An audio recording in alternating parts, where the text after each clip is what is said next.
Hey guys, welcome to my first vlog. तो फिलहाल मैं नहा धो के हो चुका हूँ रेडी और मैंने डाली आउटफिट। फिर मैं धोने लगे अपनी गाड़ी को, क्योंकि आज हम लोग जाने वाले थे घूमने के लिए बाहर। फिर मैं निकल गया अपनी फैमिली के साथ गाड़ी में काफ़ी बढ़िया स्पीड में घूमने के लिए।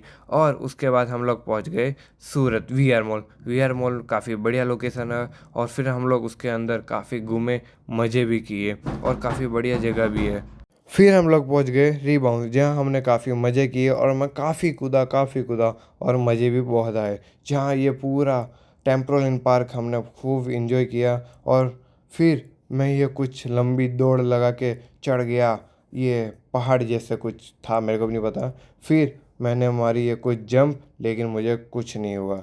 फिर मैंने की बॉलिंग, उसमें मेरे को काफ़ी मज़ा आया और पैसे वसूल भी बॉलिंग में यहीं हुए थे। फिर हम लोग निकल गए वापस घर जाने के लिए, क्योंकि काफ़ी ज़्यादा धूप हो रही थी। तो गाइस, आज के व्लॉग में इतना ही। मिलता है अगले व्लॉग में। Good bye.